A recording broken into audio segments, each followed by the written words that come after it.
Hello, family. Good to start you. I'm just my machine did the same thing it did last time, where it compressed the wrong pages.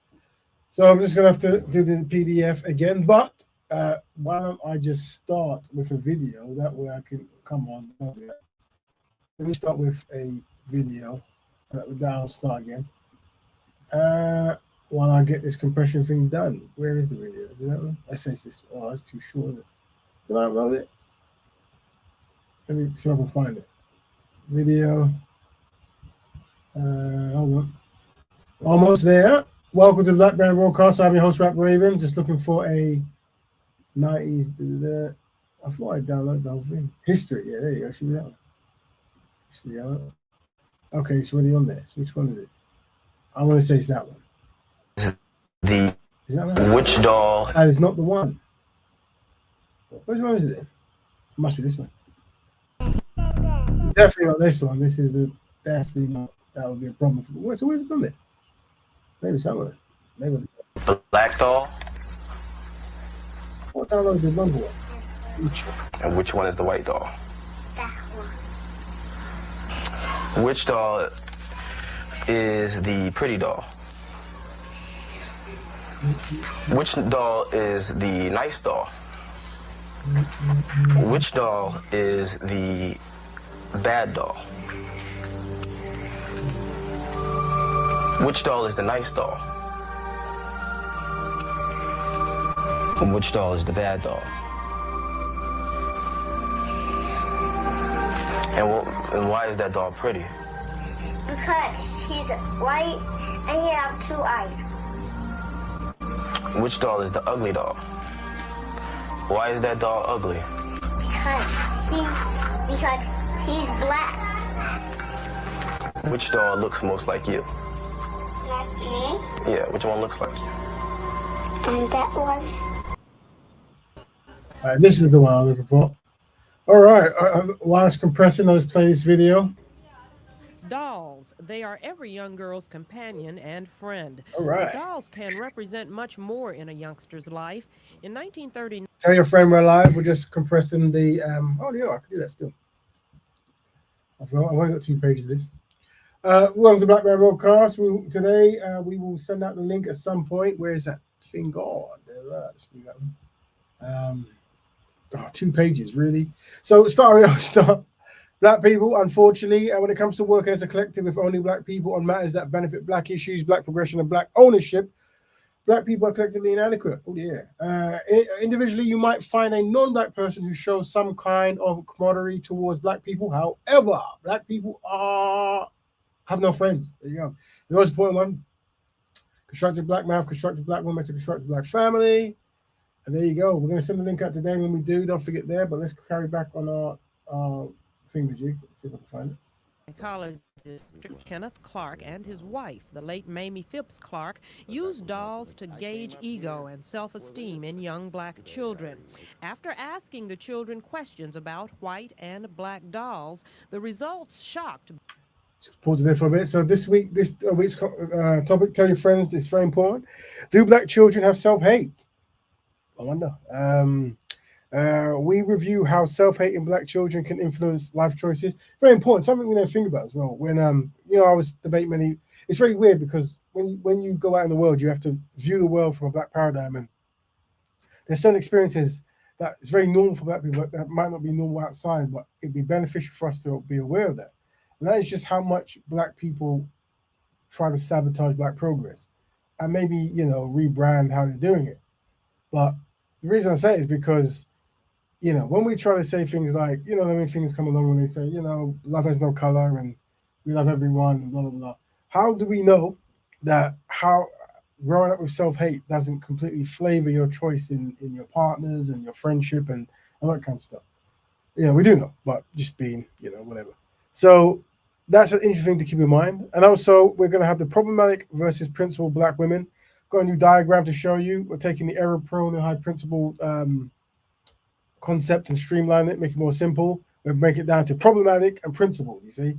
And we're saying that the problematic black woman and the principled black woman, and we're discussing how can the principled black woman, how can she influence the problematic black woman, you see.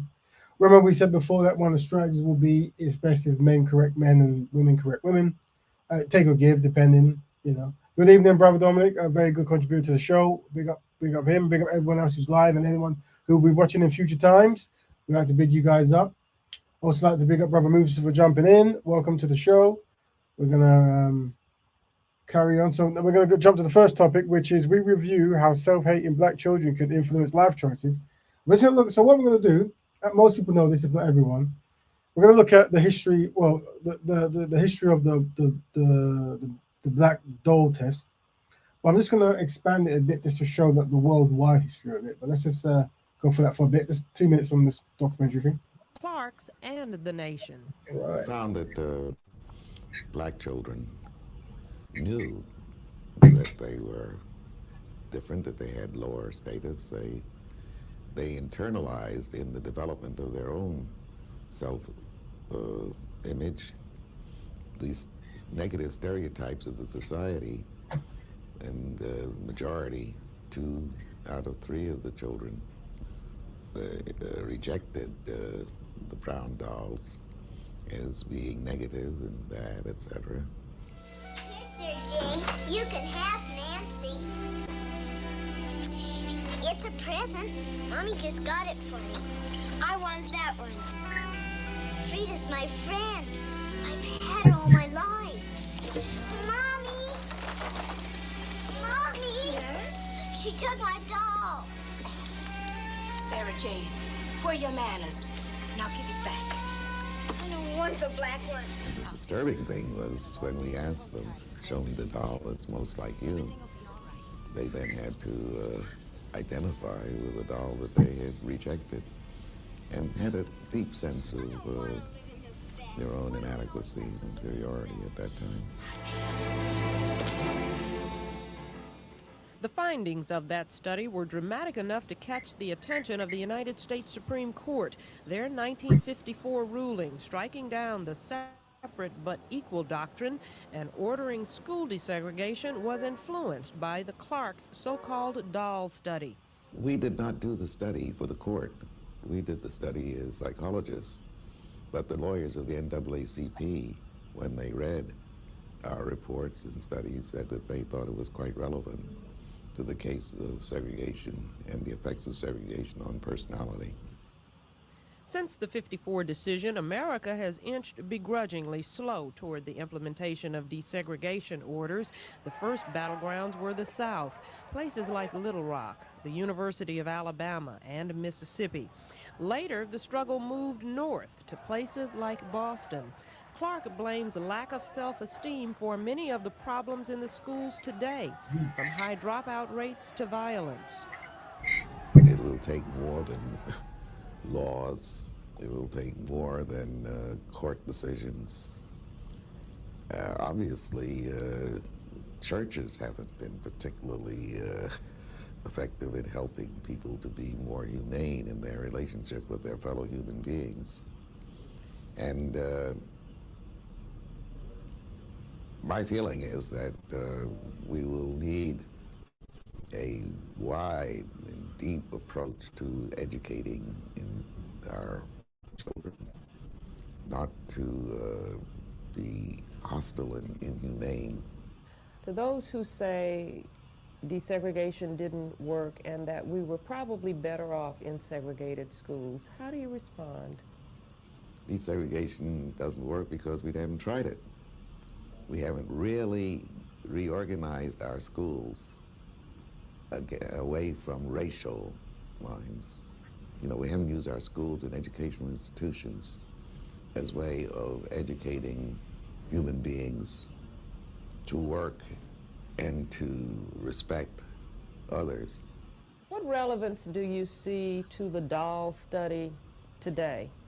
Well, what I see now is that we have to help white children as well as black children to develop a positive, healthy sense of their own being, their self-respect. Racism, as I see it, is indicative of a lack of self-respect among all the groups. You don't hate other human beings if you have a positive sense of your own being. Have those dolls there as the beginning of communicating a sense of humanity and decency. I found, by the way, that in our studies, we did have some children who had parents or other adults who helped them in this, and they did not reject the brown doll. It can be done. You can teach children to respect themselves as a basis for respecting their fellow human beings. Okay, cool. All right. Let's mute him for something. All right. Welcome, Brother Musa, to the show. What's up? What's up? Good for you to join. Yeah.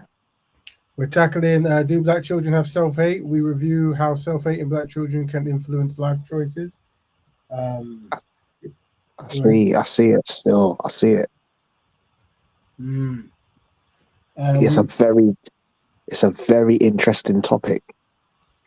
Yeah, very crucial. I mean, the reason I'm jumping on because my algorithm on my social network was picking up a lot of doll tests from all over the world. I've only really seen the historical American one, but there was some others that I came across. So let's have a look at some of them. I'll translate for those who cannot see. Rewind. So I think this must be in either Spain or Italy. I want to say Spain. So this must be more modern times in Spain or a Spanish-speaking country. But probably Spain. I could be wrong. Probably am. Oh, Italy. No, okay. Where I thought it was Italian. Yeah, that's right. We were created with Italian. So these were children in Italy.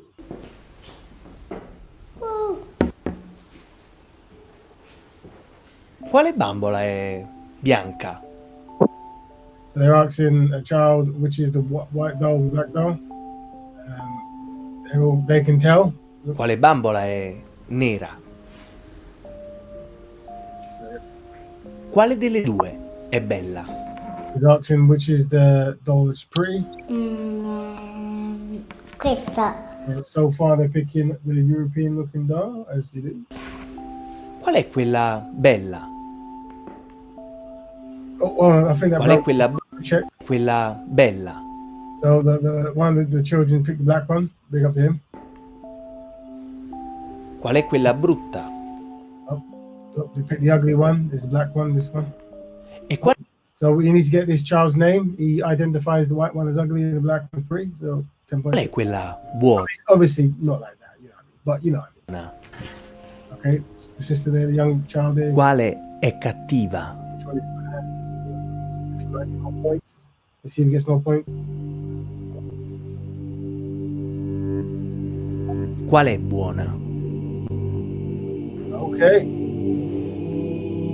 So they're asking their children which one is good, which one is bad. So far they're all picking the bad as black and the good as you pick. This is in an Italian school apparently. All the students are either black, mixed black, or maybe one Asian there as well. Yep. Lei.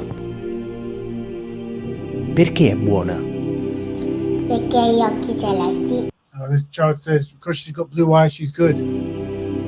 Quale è cattiva?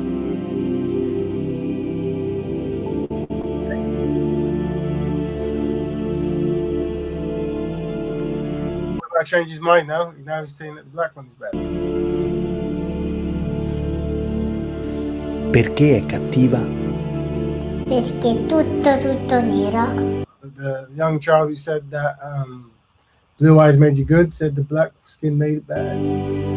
E qual è la bambola che He's asking him, which of these dolls look like you? This is Italy, by the Ti way. somiglia di più? The children so far pointing to the black.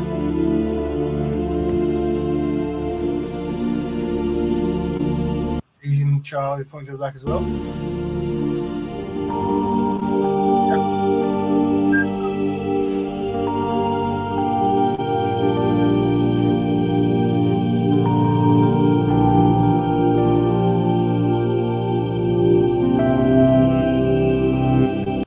Okay, that's some Italian kind of campaign they're doing.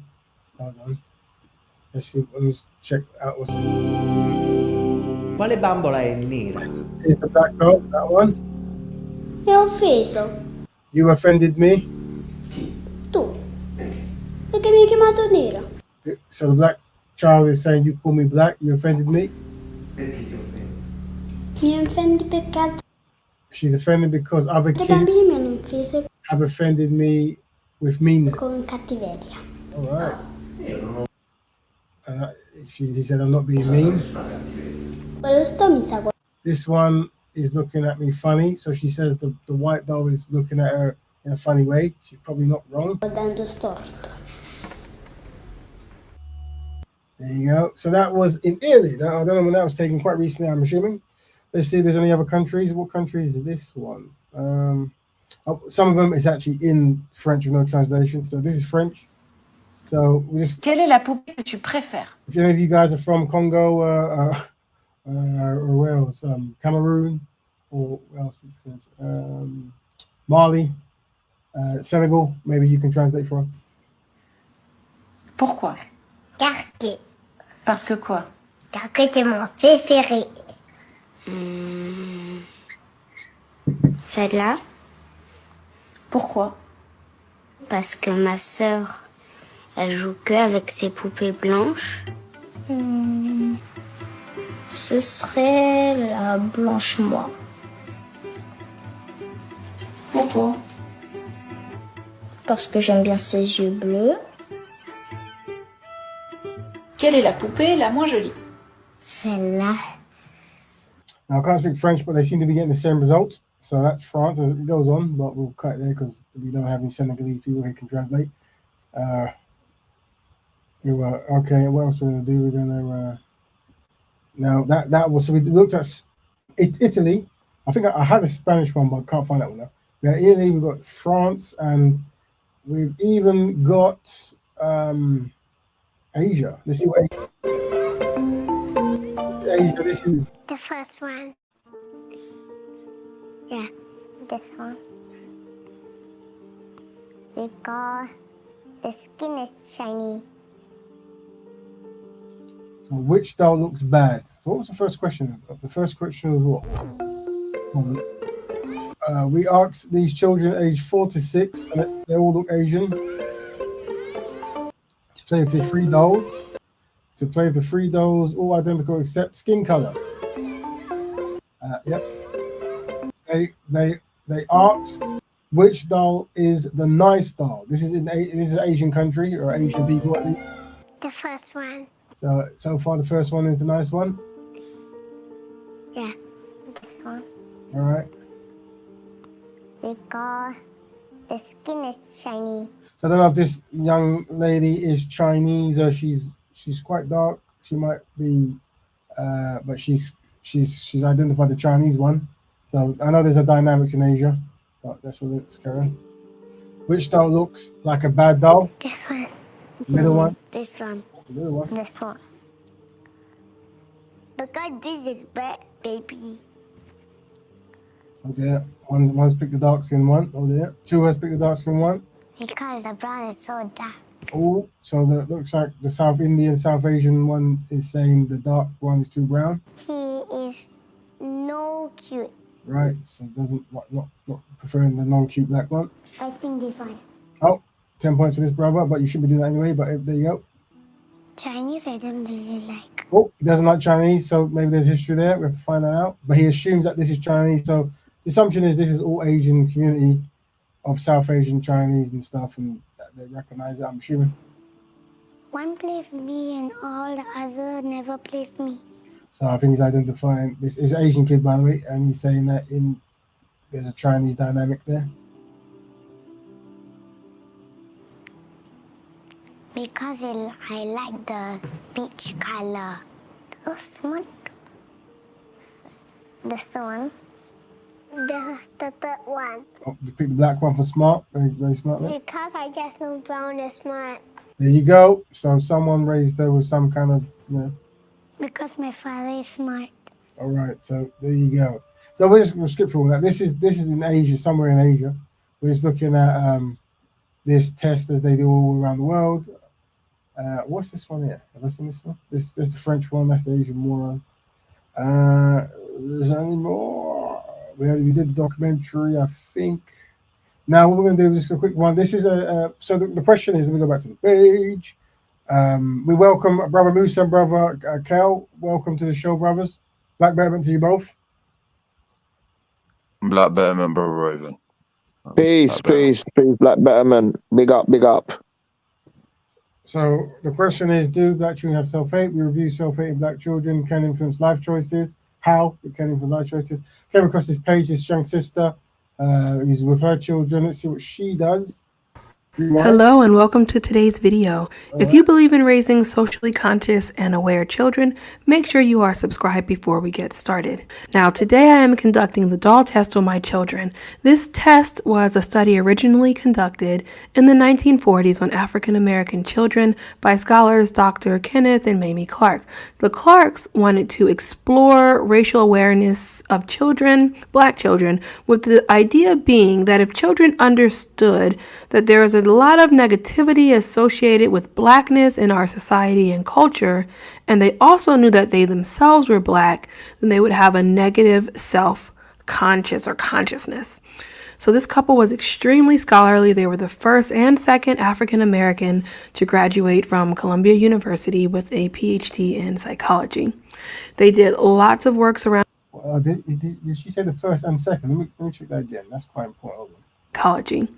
They did a lot with a PhD in the first and second African American to graduate from Columbia. It's really interesting because this is a husband and wife. We should really do more to honor these two brown sisters and their husband and wife as well. And we could really do a campaign on that, like a Black Love, Black Intelligence. It really, there's so much going on there.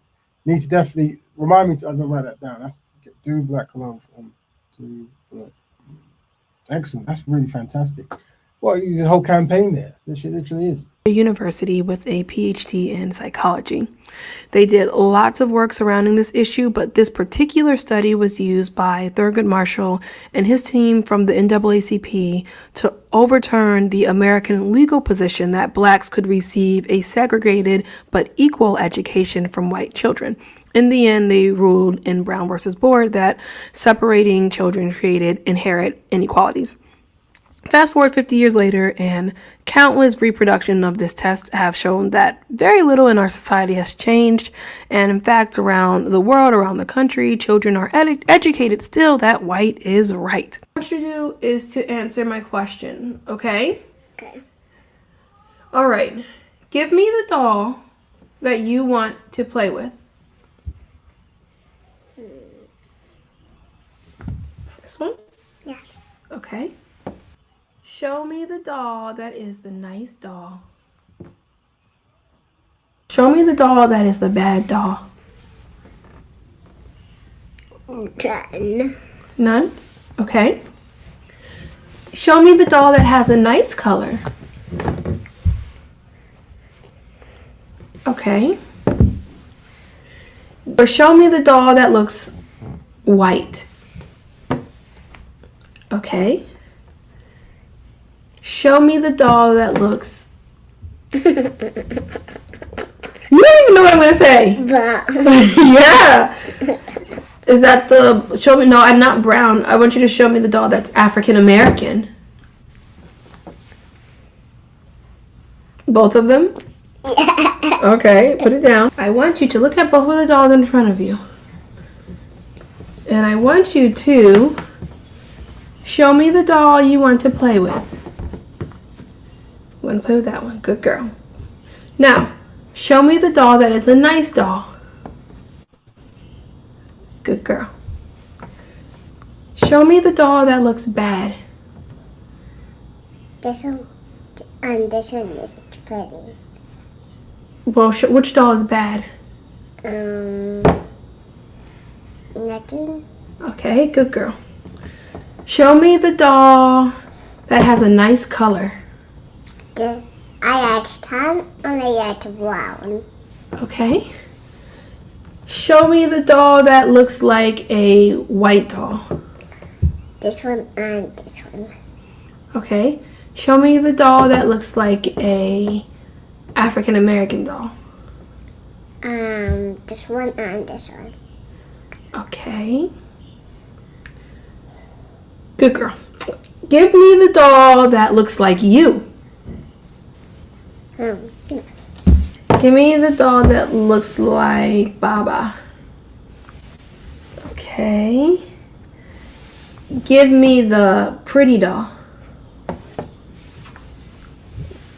Okay. Give me the nice doll.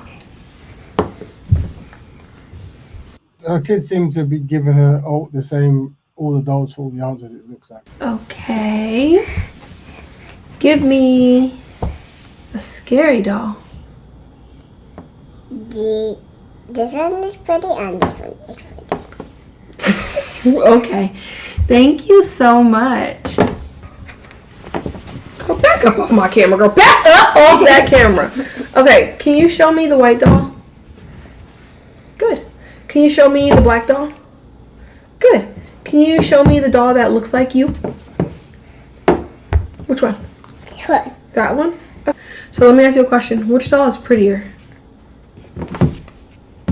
Why are you saying that? Because they're pretty. Both are pretty. Both are pretty? Which one is ugly?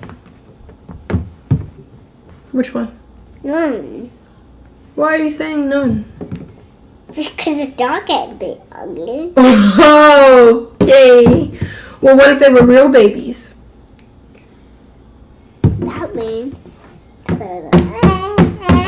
Yeah. If they were real babies, which one will be the ugly baby? None. Why not?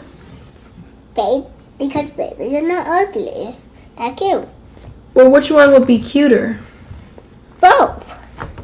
Well, which one would you want to play with? Both. Well, which one is the most beautiful? Both. Well, which one is a princess? Both. Why? Because babies are cute and babies can be baby princesses. Okay, if you had to choose, you had to just choose one, and one was a princess, which one would you choose? The white baby. And why? I mean the brown baby. Why? Because brown is good. Is white good? Yes. Okay, so which one would you choose? Because you just gave me two different answers. This one. Now, if you only get to choose one doll, you guys get to keep one doll, and the other doll I'm going to throw away. Which one? Keep both. Because I like them both. So this is, I think this, I've come across this lady's page. By look around her thing, she obviously buys a lot of black books.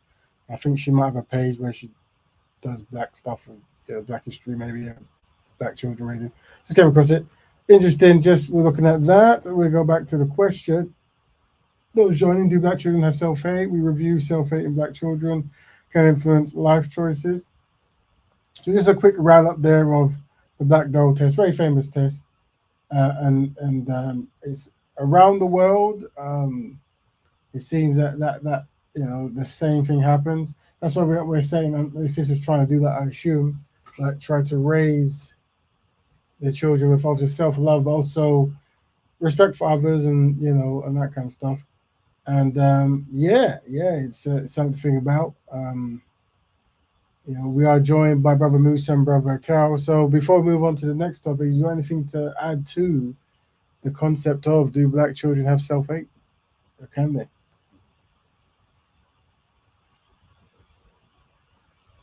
I would say, yeah, it's not a good look because we're not controlling the images. We're not controlling the images for the adults, talk less of controlling the images for the children. So I would definitely say that there is a big chance for self-hatred and continuous colonial images until those images are challenged by positive images.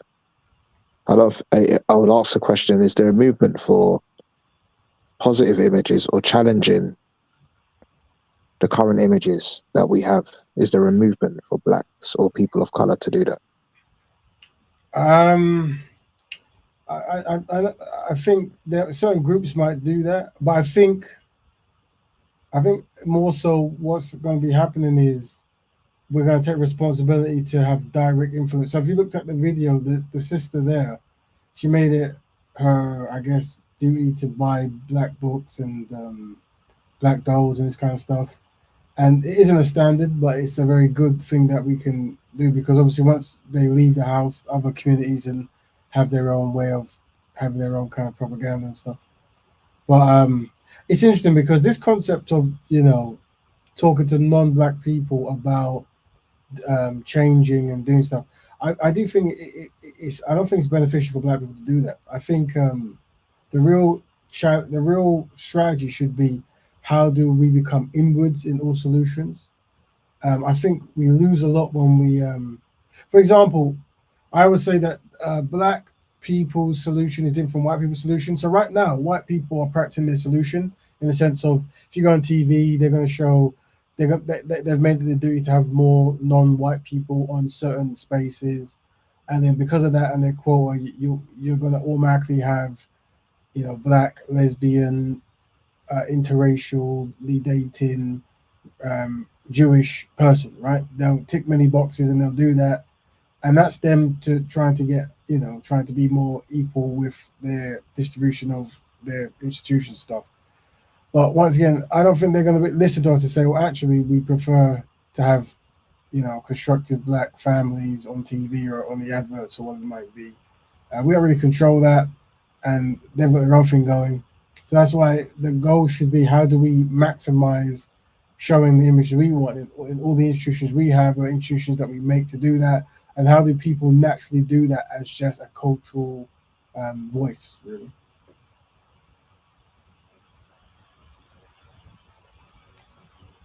Just drop a message. Anything, Brother Cal, after that before we move on? If not, we can move on.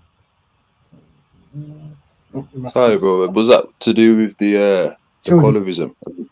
Yeah. So the question is, I guess it's just around. I think. So what we could add. So to you, do you reckon it's a better strategy to talk to non-black people about how they promote anti-blackness or as it pertains to children, or should we focus more on talking to black people and how we raise our children and how we give them self-love? What do you reckon a better strategy would be? It's to focus on us, to be honest with you, because to focus on the other communities who are purposely doing that, it's kind of like it's like an oxymoron, and it's like not believing that they're capable of doing that, but in actuality they know what they're doing. It's weird who's not aware of it. And I've noticed that as well because unfortunately growing up you can tell the African descendants who have been indoctrinated by colorism in the house. And this is going to be a shock, and even if you're Pan-Africanist or Rastafari, you see for some reason it's still in the house. And non-African people, well, if you're coming from that background, they will be in the house, wouldn't they? You know what I mean? Well, I just remember like, there is always that, oh, that person's that, this person's that, and then you go to their houses and then it slips out. You know what I mean? Like TV programs, and I'm talking about our people, and it's like, wow, okay. And then you realizing that it's we as parents subconsciously teaching our children to not like the melanin, whether it's deep brown, medium brown, light brown. Yeah, I think that's why you have to have like a systematic way of, I guess, certain practices. That's why we say like there's certain things you do in the house that without you knowing could harm your children, like just swearing in front of them, smoking in front of them, fighting in front of them. You might not see it. You might think, well, you know, I saw that growing up, it didn't affect me, whatever. But you know, these things have impact, just like, you know, the stuff they watch on TV, or maybe if you insult someone and you use a colorist joke or you use tribalist joke, you know, but then that's things you do that can directly harm, but there's things you can that can directly heal. So, you know, having books about the Caribbean, African people doing stuff, black inventors, constructive black shows. There's a whole lot of cartoons on YouTube now. You know, made by independent cartoonists. You know, it could be in Uruguay, it could be, you know, in wherever it's Brazil, whatever. There's a few. Yeah. So there's a conscious decision, but maybe we can come up with a pack, and we can come together like just a routine pack of what to do. But yeah, so family who are joining, we're discussing, do black children have self-hate? We review how self-hate in black children can influence life choices. Also, the two couples who pushed forward this case, I've got to do something with them because they're a black couple and they're the first to graduate in their college in America, and it's just this really good side series, like very like these. Let me see if I can show you these two. So I can find a picture. There's him as a gentleman. Well, let's see a picture of these two together. Where are you? Surely it's the basket. Is that a basket tool in it? I don't know. Maybe basket tool in it. The findings of that study were dramatic. Where is it? This is from the film. I'm on that film. Maybe it's not there. Where is that one? Maybe it's this one. Hold on, let's try this one. Can't find it. Which doll is... Yeah, can't find it. It's a shame. Oh no, it was the sister. I think this sister. Yeah, it was this sister. There you go. There she is. Yeah, these two. So these two are the. So this couple was extremely scholarly. They were the first and second African American to graduate from Columbia University with a PhD in. So this is good because this is what you're talking. You know, that whole Huxtable thing. You know, the good imagery of Huxtable with Bill Cosby's show, but this is a good site. You know, well-to-do, educated black people who've made a difference. They're a couple, black love, married for life, and this kind of stuff. We need to get. I've made a note to find more of this, just to do with campaigns and to have pictures and all that kind of stuff. Maybe for the intros and stuff. But it's very powerful, very good, very important. All right, now we're going from that, I guess, to we're talking about the next one now is problematic versus principled black women. We discussed how principled black women can influence problematic black women. So we decided really that, at least on the show for now, we're going to promote black women making a more heavy lifting when it comes to correcting or helping the challenges within the black woman circles, and obviously black men participating more in helping the black men find solutions. So what we're going to do, we're going to look at some problematic behaviors and just ask. Brother Stanley says that no, they are successful ADOS before arc stability. Yeah, we just showed you, didn't we? That's what we're talking about. But you have to break down what you mean by that, Brother Stanley. But anyway, let's look at some videos. Some we have to meet because it's a bit too problematic. Does that listen? I was still in high school. I was so desperate for male validation and attention. I used to have a thing with this boy, and he used to call me the N-word, and I just let him. Not only did he call me the N-word, but he wanted me to call him my master as a term of endearment, and I did. He'll be like, "What's up, my little N-word," or "my little slave baby." And I'd be like, "Hey, master." Unsurprisingly, it turned out he never liked me, and I was just an inside joke between his friends. So I don't know if this is a joke or serious. It's been circulating. I assume it might be. But there's a sister who she dated a European individual who was practicing slave play, and she was happy to go along with it. And she found that he didn't really like her somehow. I mean, so this is obviously something that, you know, now if you're seeing sisters now making TikTok videos about this and it's as casual conversation, then it's a bit problematic. You know, because obviously, yeah, this should have. I mean, I that reminds me similar. Something kind of happened similar. Let me see if I can find it. Hold on, stop shit. No, present video. Is it this one? I think I had one. Oh, maybe I rolled Caribbean. Oh, yeah, this one. So this is. Oh man, let me get rid of one of these videos. Hold on. We'll get rid of this Asian one. Remove from studio. Let's get this French one from studio. And this Spanish one as well. This should make up space. These limitations on video. Right, here we go. Cool. Let's look at this. This is not black woman, it's black man. To you is. But it's the same thing. This is that guy's a gentleman who goes around the world trying to find a wife. Not to Africa, to Asia. When are you going to learn about my culture? He's asking the Asian wife to learn about his culture. And give you an example. You call me fat and ugly in front of people. So his wife calls him fat and ugly when they're about. What? I say you ugly, you very bad. You really said that? Yeah. All right. In my culture, in America, that's rude, that's disrespectful, especially when a woman says that about the man that she's with. Oh, really? Yeah. I don't know. Sometimes I get in with my kid, my friend, or you ugly, you ding ding khùng khùng. And we, in Vietnam, my culture is not for rude. But I don't know how is your country, and now you share with me. We could make, like, if we're alone and we're around family, we could make the jokes like that to each other. But in front of strangers, I'm a guest here. I am. I think there's a woman laughing through it. I don't know who she is. But that was, and then also because we are sticking on the problematic principal black woman, problematic versus principal black woman. There's the rapper we discussed last year. They're making videos now. What you gotta remember is a lot of these videos are clearly controlled by marketing companies and record labels, and they're clearly marketing problematic behavior because it sells and whatever it is. But we're gonna cover it anyway.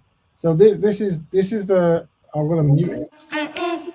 I'll mute the lyrics. Doesn't really go much, but you do get a minstrel face and dressed in proper and saying this is like a live performance outside the chicken shop. Yeah, and it was kind of shaking or whatever. Let's see, turn up a bit. Yeah. So, but holding chickens and eating it, and then most of the lyrics will be about unmarried intercourse with people and you know, drugs or whatever, and exploitation of some kind. So this is like what we're seeing now. This is what I see in a lot of the algorithms at the moment, and this individual has released another song, I think, about her husband, the father of her child, being in jail, and there's a whole lot of black women. She's also pregnant as well, and in some kind of bathing suit or something, and out protesting to free the father of her child and this kind of stuff. Lyrics, we can't play it. We'll probably get flagged anyway. But yeah. Now, don't get me wrong. I think all this stuff is cool in the sense of, like, if you've got like adult subscription television or deciding to watch this kind of, you know, whatever. But I think this is now like this is like what you just get. This is it's definitely error prone, brother. Yeah. We kind of spoke about this I think a couple of years ago, right? Is that you know, because of we as a community, we haven't organized economics and had the very like security of a base, right, is that the black community, right, they're going to mix error prone and high pitched things. For example, in that, right, can you imagine if that sister, right, was to have all the black women dressed thoroughly, correctly, and then revolutionize of free the black man, the police, etc. You know what they'll do, brother? Can you imagine what they'll do? They will shut that down. You see what I'm saying? So it's like we've got to use political science and kind of see something and not focus on the surface and go under deep until we get our power back, if that makes sense. And we've discussed this already, King. It's yeah, we're gonna have to do that, man. If that makes any sense. Yeah. There is a step by step. Speaking of rap, I did come across this. Because a lot of people ask me like, who's the top rapper in the UK, and I automatically now say Brother Swiss from So Solid. Thank Arden. Right. And he's a very talented rapper and very skillful.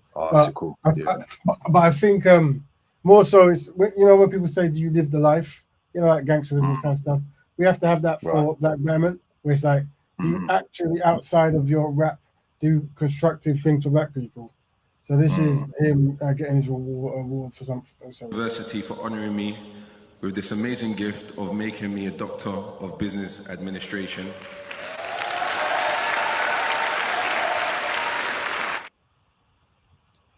Black Pound Day is on a mission to address the economic inequalities and imbalances affecting black businesses and entrepreneurs in the UK and global disparate communities. Black Pound Day encourages individuals to actively support black-owned businesses on a designated day each month, fostering financial growth and sustainability within the BAME community. Through this innovative platform, Swiss has harnessed the power of consumer choices to uplift and promote black entrepreneurs, ultimately bolstering economic opportunities, community resilience and social equity. His dedication to creating a more equitable society shines brightly through this transformative endeavour. I would like the pleasure now to invite Pierre Neal, aka Swiss, to this stage.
University for honoring me with this amazing gift of making me a doctor of business administration.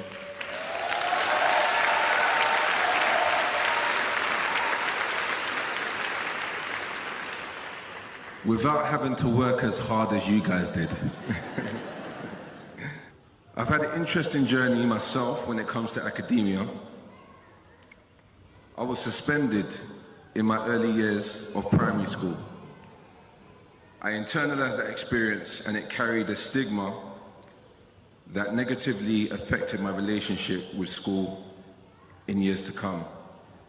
As a young man at the time, navigating my formative years, I found myself also suspended from secondary school and further expelled without being able to achieve my SATs or GCSEs. Mind you, this is the first time my children are actually hearing this story. So the honeymoon's over, but we'll have a good conversation about that later. So yeah, without achieving my SATs or GCSEs, which didn't afford me the opportunity to take the traditional path to college, but I didn't allow that era in my life to define my future. And there's a quote from Maya Angelou which I think suits. I can be changed by what happened to me, but I refuse to be reduced by it, end quote. The idea that has brought me standing before you today birthed the biggest black-led economic movement in UK history, called Black Pound Day, which lands on the first Saturday of every month, a calendar activation reminding all communities to patronize black businesses. So it feels good to be recognized for the work me and my team have done and achieved, which has allowed me to stand present before you today. And I just want to take the time to thank Natasha Mighty, my beloved sister, and my friend Monique Baptiste Brown, that have helped me since the inception of the idea Black Pound Day, up until today, 3 years later. Thank you.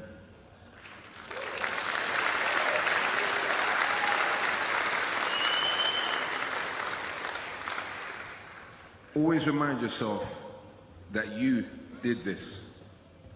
You are incredibly powerful, and you have the potential to achieve what any other human being that has ever walked this planet had the capabilities of doing.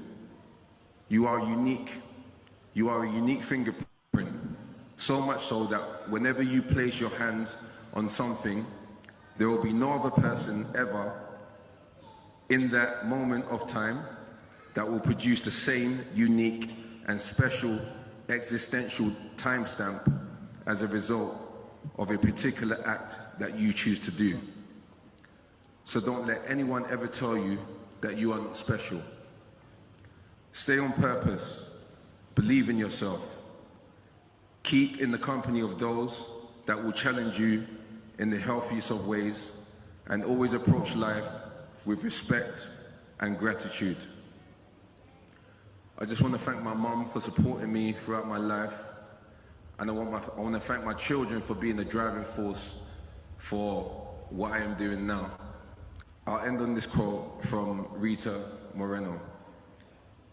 The day you graduate, you do not arrive. This is not the end. This is the beginning for you. For to graduate is to change gradually. Thank you very much. That was a UK rapper known as Swiss from the Soul Solid Crew. It started with 2 other sisters, Black Pound Day. Very important. We should big him up more. Where's that from? Should definitely big him up more. That's, showing more high principled behavior over error prone and problematic. Speaking of error prone and problematic, make it more easy. So we have problematic and principled, you see. We want as many principled behaviors as possible and get away from as many problematic. And unfortunately, non-black people do market a lot of problematic behaviors. Although I would say that we definitely want to set up institutions where we're rewarding brothers and sisters who are doing that, making that a thing. We want to control institutions that highlight and award. So we're controlling, from our perspective, who deserves to be mentioned and stuff. But yeah, very interesting.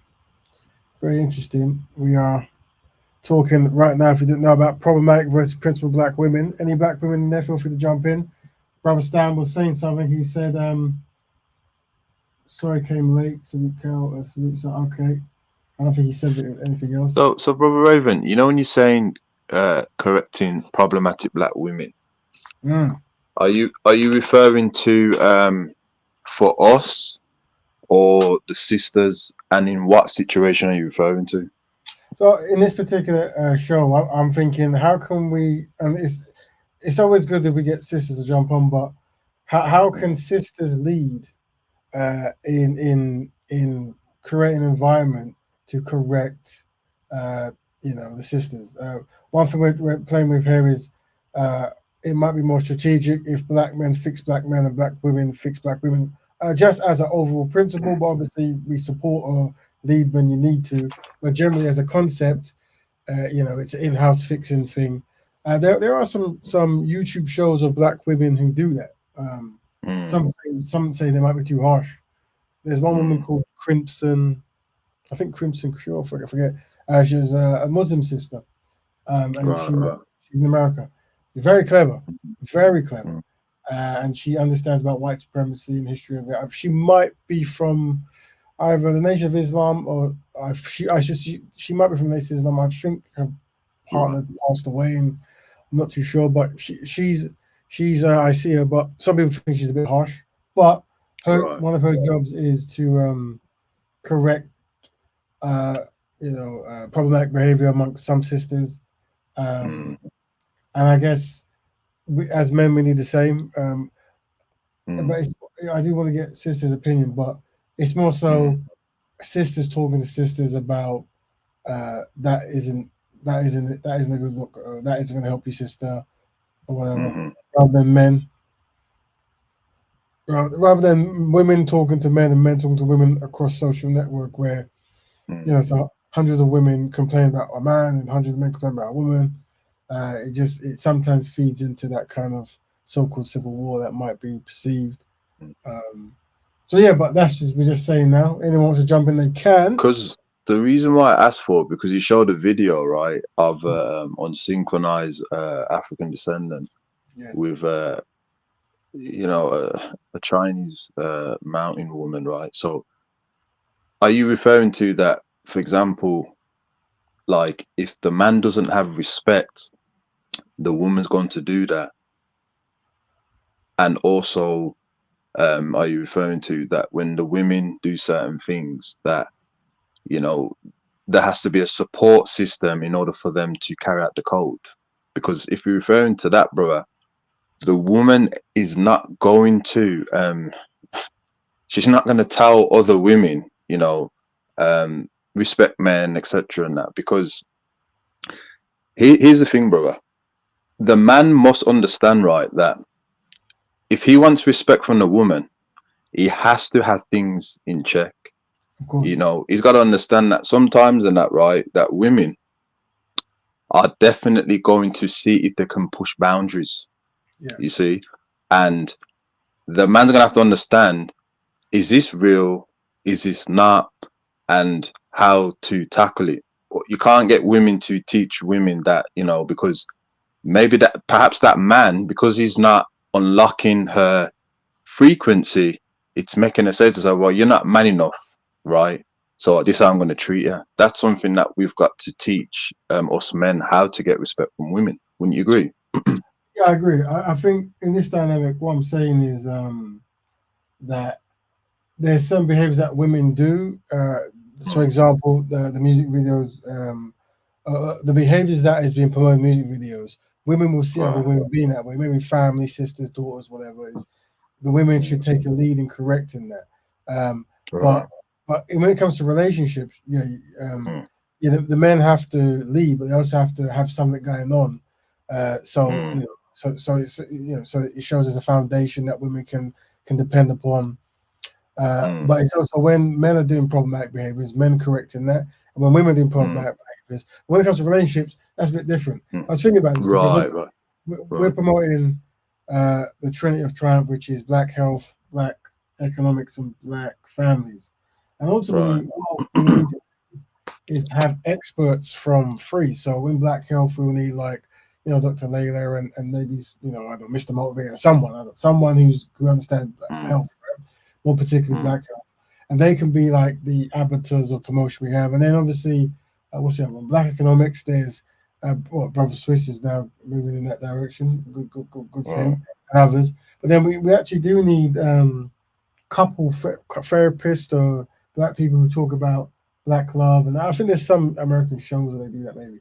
But having that kind. So when it comes to relationships and that, having those people we can point to, because there's a model I'm working on, right? I'll let you right now. So basically, what it is, it's the benefits of blackness model, right? So, and what it is sometimes you see us debating, and then people start talking about shadism or tribalism, and they use shadism and tribalism to undermine someone who's speaking for a collective. So I'll give you an example. You might have a light-skinned person trying to promote black love, and then a dark-skinned person practicing universal love or kumbaya love, and that person then feels a certain way. So then they'll use like, oh well, you're light-skinned, so you've got a European granddad or great granddad or whatever, so you shouldn't be speaking against that, right? So it's almost like a double-edged. They're trying to stop black love from a light-skinned person by using the light-skinnedness as a connection to whiteness as a weapon. So solutions I'm thinking is the beneficial blackness, right? Where I have the in grids, but we can break blackness down into three A's, right? And that's aesthetics, ancestry, and action. And we say this: we're going to give 10 points for aesthetic and 10 points for ancestry. So when we look at you, if you're beautiful and black, you're very black like the original man, you get 10 points. Yeah, you got 10 points. Automatic. You don't have to do anything. You got 10 points. If your ancestors are African and all that good stuff, 10 points. There you go, right? We can say, right? So that means before anything's even done, you got 20 points, right? However, we're talking about the next one is action, isn't it? Which is worth 80 points. You see? Right. So you can't have any beneficial blackness if you've just got 20 points. Yeah. You need to do the work, right? Yeah. So I'm thinking of ways to talk to people where you acknowledge people's being Aboriginal or dark or whatever and beautiful, this kind of thing, but you make sure they don't use it as a weapon to stop collective progress, right? Which is what I see. So how, but also acknowledging the challenges that many brown sisters go through by being highly melanated. You see what I'm saying? Right. So the methods, random tangent there, but just bringing it in there. So don't you think, brother, that because what I've noticed, dark skin Africans, light skin Africans, is that if you refer to the ones who've been unsynchronized, that both are genetically dominant, because if you have a light skinned person, a dark skinned person, the child's not necessarily going to come out dark skin, and not necessarily going to come out light skin. So that alone tells you like we're both genetically dominant. You see, because that I know exactly where you're going with, because it's like you're not that, but the light skin is genetically dominant, the dark skin is genetically dominant. So if you break them down that way and then introduce the 3 A's, then that would be like perfect. That's very good. That's a very good analogy. That's very good. I like that. Yeah. So just I'm always going to let people know we're thinking like the challenges you're going to have when you deal with black people is there's such a history of hurt, and like for example, there was a sister on a show, and I think the light-skinned sister was trying to express what she called colorism, and I think the other sister said, "Well, there's not such thing as colorism coming from dark to light," and I agree with that, right? As in, and I think there should be a new word for that, right? Which I say shadism or shade. Right. So it's and the way I define shade, meaning a darker skinned person mocking a light skinned person, I more say whenever a darker skinned person is trying to undermine a lighter skinned person who's trying to help the collective move forward, then we can have a term for it. Because you have to be very careful when you're introducing things into, because there's such a wealth of hurt that you have to acknowledge that hurt where it comes from. It's very challenging. But that's why sometimes you can say, let us give a person an acknowledgement that visually they will be seen a certain way because they come from a certain place and have a certain hue, and we can say we can give you 10 points for that. You can be deeper and beautiful and great. However, once the smoke's cleared, there is still a whole 80% that you can achieve, and every black person can achieve that 80%. But it requires them to practice, black economics, black health, black families, and being constructive like that towards black women. So you give people their props for for what they want, and then you go, okay, well done. Now this is where the action comes in, and the action you get no points for aesthetics, you get no points for ancestry. It's all about what you're doing. You see, so there's this me of trying to find ways to, acknowledge certain historical pain, but still say that regardless of what you're going through, it's about what you're doing, mate. That's It right. sounds Yeah. good. Sounds good, Sounds like a very good idea. Yeah. Yeah, I'm glad you agree so much. Yeah, because that's the thing. If you watch a lot of the videos, what you'll notice about many black people come together, it's the trauma never leaves. Like usually it's a trauma fest, and even the most experienced speakers have that trauma, and sometimes you can negate a person's feelings or let's say a person's experiences in order to find solutions, but even that might be problematic. So I think acknowledging something, being truthful, but then putting it in context and saying we acknowledge that this is what it is, and we give you props for this. However, there is now a time when none of that matters. So it's like once you've got your 10 points for your aesthetics and your 10 points for your ancestry, beautiful. That's by action. So we're going to work together to get that 80% there. So it's ways that inclusive, but it's almost like the baby test what they did with the kids. You want the black children to appreciate and love the black kids. You don't want them to necessarily hate the white kids. Yeah, that's right. Yeah, that's right. That's not your goal. Your goal is to fully love yourself, have love for yourself, and then stay connected to self. But at this point, you're not teaching the hating others. It's not really part of that kind of thing, right? Yeah, totally agree. Yeah. And moving on and segueing to the problematic versus principle, we've got a little diagram here. This is the problematic versus, and so I've tried to make it easy to remember the P's. Problematic, principle, very easy to remember. We want sisters to be principled, and we want to move as far away from problematic behaviors. And I think whenever sisters see that, having them lead on how to correct, or how to shoot down the influences of the industry run kind of this stuff. Now, obviously, a lot of men always have a lot of stuff to say about women, and that's another thing. When men jump on, let me not pause it there. Hold on. Let me get a bit more. Yeah, pop that shit. There you go. When men rush in herds to condemn black women, entertainment and this kind of very not flamboyant, but showing a lot of whatever this kind of stuff. Whenever a lot of women will say, "Well, hold on, you've what about all the gangster stuff? What about the men shooting and doing the drugs and this kind of stuff?" Exactly. Yeah. So that's why, it's more so being supportive to the women who are going to correct that, whilst we are correcting the men. You see?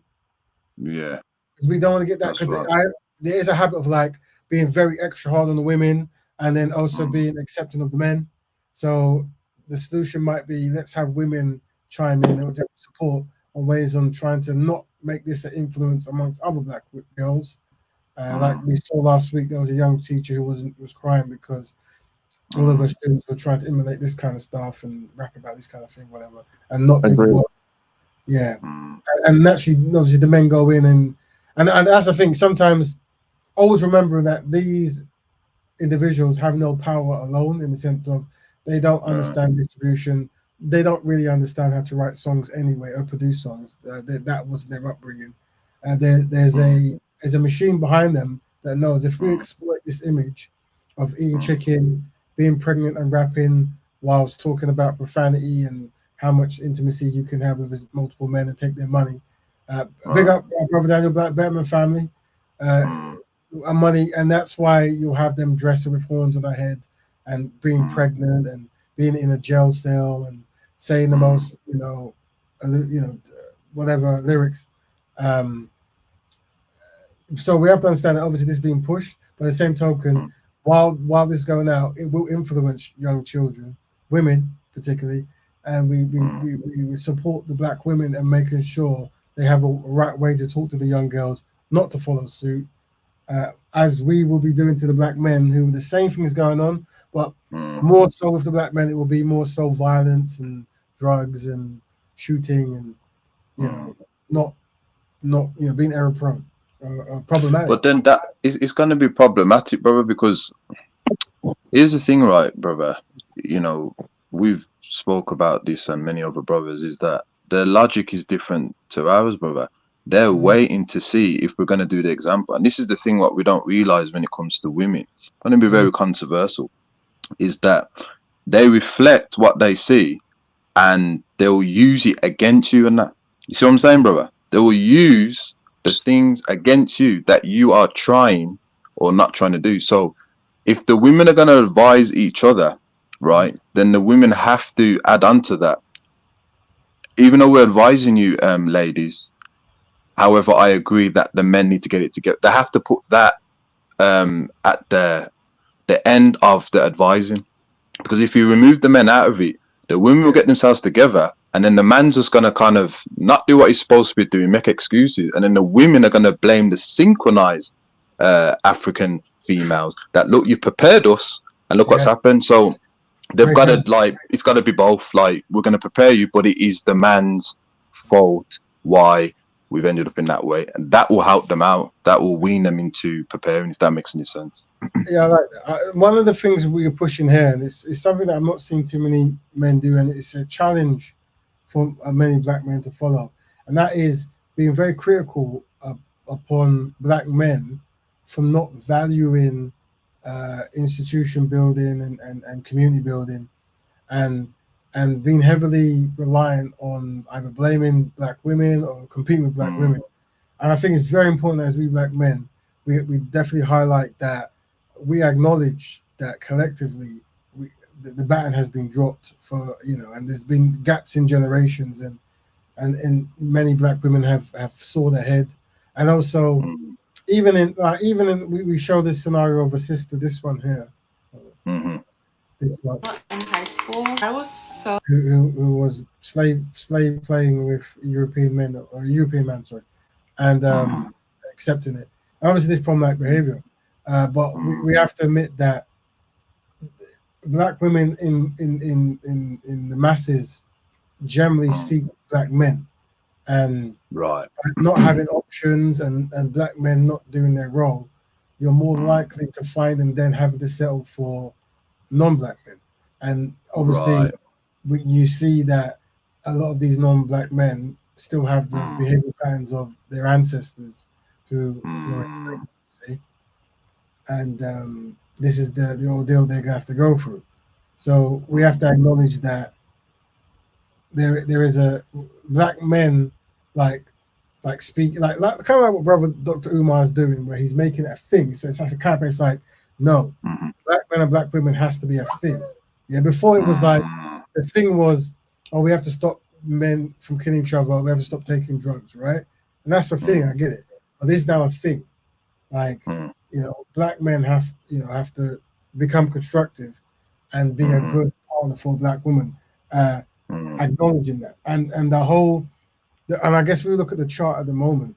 Let's just go back to it. So when we talk about problematic and principled, there's a lot of passive men as well, in the sense of whenever this kumbaya thing comes in, and this kind of like, marry who you want, they're very passive, like, marry who you want, whatever. Well, it's not actually, it's actually problematic. It's a lie. It's actually problematic. Yeah. As in, they don't say anything. So if they don't say anything, you can say they're passive, right? But when they say, oh, kumbaya, then that is problematic, right? But what we want is the people not saying anything to actually say, well, we value black love. We want to be principled, innit? Yeah? So I would like to propose something to the panel, like 2 questions. Go ahead, bro. One question is black functions. I'm talking like anything that black people do, like as a collective, not just partying, but black functions where groups of blacks, they gather. Like, there's social, like more black social interactions as a group of people in it. But like London, Birmingham, Manchester, that has to be like a frequent thing. A lot of black I call it black activities. I took the word black and I took the word activities, and I mixed the two together. You need to have a lot of black activities going on. You see what I'm trying to say to you? Because the more you spend time with people, the more you get to know them as their character, etc., what to work on, and then you get to know who's who in it. And so people know that there's a black function going on, and it can't be laced with negativity. Like, oh, we're not going to go to this black function because there's always gang violence. You have to have black activities going on where people gather, and they there's so much different things they can speak on, and do in unison, so they can strengthen their community ties. The second thing I was going to ask is about you said something about Raven, about the money. He said some people have expertise in money, some people have expertise in education, and you named about 3 of them. Is there a way you have to get those 3 experts in these fields? You have to get them in the same room where there's a lot of like brainstorming in order to implement these ideas, take it from the mental into the physical, and to get them to get them moving on the ground. A lot of a time where we could take matters into our own hands if we knew how to organize or source the resources. We can actually become the answer to our own question or the solution to our own problem. Yeah, I think with promotion and marketing, you always need something to get. Like you said, I was talking to Speaks Corner, and I say black people, they need something to latch on to, and I guess that's why they latch on to Black Lives Matter, because it was pre-made menu, right? And that's why I'm thinking, when we look at things that if we all had a path or a journey, whatever, what would that be? And I think the Trinity of Triumph is very important, and that is Black economics, Black families, and Black health. These 3 things we can brand, and I'm saying with those 3 topics we can look for experts, and many of them could be social network driven. So you're looking at, so we think we've got 3. I'll draw diagrams next week if I get time. So we got Black economics. So we think, who in Black economics can we get people together? This is the Black economics team, right? Who in Black family? So it's like, people maybe a happily married couple or a relationship expert, something like this, who values Black. And then obviously Black health, dietary people about diet, people about health, the challenges that Black people uniquely face: diabetes, high blood pressure, pregnancy, and this kind of thing that affects Black people.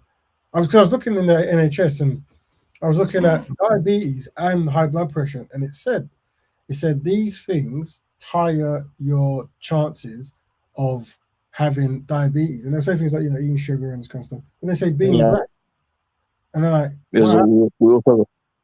also got a problem with hypertension. Yeah, hypertension is high blood pressure. Yeah, and that's the same thing. So it's in there as well. So being Black, and what it's essentially because I was pushing primarily Black families and Black economics. That when I first came, right? Well, it was Black economics, but then I saw the data on Black marriages and breakdown families. I thought, I now need to talk about Black economics and Black families, right? And then I also had to do some crime things because of a lot of children, whatever. But I connected that to Black families, right? Why that was happening. But then when I was also talking about Black ownership, which I thought was important, but that's also a byproduct of Black economics.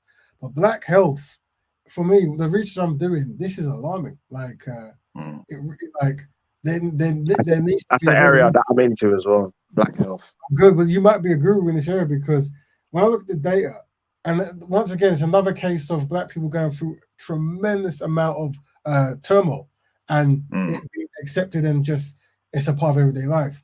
But the data of high blood pressure, the data of diabetes, the data of just health in general, or eating habits, and unfortunately, that this what sisters go through when they go to the hospitals, and how they're more likely to be affected by certain things. This is devastating, and so that's why the 3 currently, and that's why when I was talking to you guys, and I have to do it in the diagram so you can see it. When I was telling the concept of the 3 beneficial Blackness, and I'm saying automatically get 10 points for aesthetics. Well done. Automatically get 10 points for your ancestry, which, you know, so we can say, you know, this person, some people might not be best pleased that, you know, they get less points by how they look or how many ancestors they got, but whatever. You got that. So now you give the dark-skinned brothers and the Aboriginal brothers, you know, automatic points for their beautiful aesthetics. But when it comes to the action that we split into 80%, right, of how we're tracking beneficial blackness, we can literally split that 80% into 30, 20, 20. And I say that it should be, I mean, you guys can say that, it should be 20% black health, 20% black economics, and 30% black families. That's what I would say, right? So how you're practicing those things will depend on your beneficial blackness points, right? Or how whenever you're stepping and you're saying something, we're like, well, this guy, yeah, he looks black, very beautiful, and yeah, even though his family's black, great, 10 points there. But his actions on promoting black health, black economics, and black families, amazing. Right? He or she's on board, on point, right? Question. Define Aboriginal. Depends. If you're talking about Aboriginal, you could be talking about Aboriginal people, or you could talk about people who are original to a land. Those are the two definitions of Aboriginal. Hope you understand it, brother. Black economics is a shadow economics. You can define that if you like, brother. Economics is whiteness. Okay, cool. Big up, brother Stanley there. Always giving opinions. But yeah, so this is what I'm thinking. So I'm gonna mock up this Trinity of Triumph concept. You know, make it, you know, triangles here and pictures here, and then I was gonna say, brother Raven, you know, the brother asked the question, right, about black activities, right? And I'll be honest with you, the Black Betterment, the Mount Melanin, how it's structured and that will have to be the format when we're doing these black activities, because a lot of us, brother Musa, is that if there's no like that Mount Melanin code of conduct, if you're in the groups, we're going to start bringing on African people to these functions. They're going to bring them in the economics, when we're having food, etc. So the fact that we have that Mount Melanin, that will keep black people in line and say, you know what, this is only for us when we speak on these things. That's when the black activities will be marketable, as long as there's a code with it. And I definitely vote for the Mount Melanin structure. Will definitely be the solution. The second question, I can't remember what you said exactly. If you could repeat that again. The second question was regarding what Raven said, the triangle thing, the economics, the health. Okay. Yeah. Right. Yeah. So it'll be based around those things. So first of all, well done to both brothers. Amazing contributions today. Really, very helpful. And I 100% agree with brother Kel. You do need that structure. I would say this though.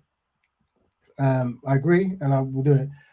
I think, like I said before, because unfortunately black people have been trained to be subservient, you will find many black people might be put off or try to sabotage these concepts. Yeah.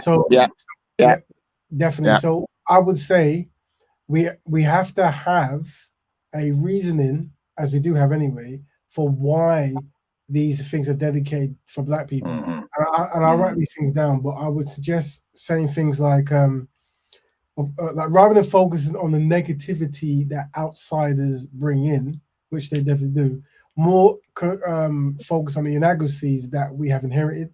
So our teamwork skills are so undeveloped that we are dependent on others. So by them not being there, it forces us to be self-sufficient. Very important. Also, the anxiety it might trigger in the unsynchronized and synchronized, as I've seen other people, that's important. I'm trying to think of other things that we can list of why it should always be black. Also, identifying if people are consistent. This is why I recommend everyone who's listening. If anyone tries to sabotage, and they do, any kind of black-only function, say the solution for black people is very different from the solution from non-black people.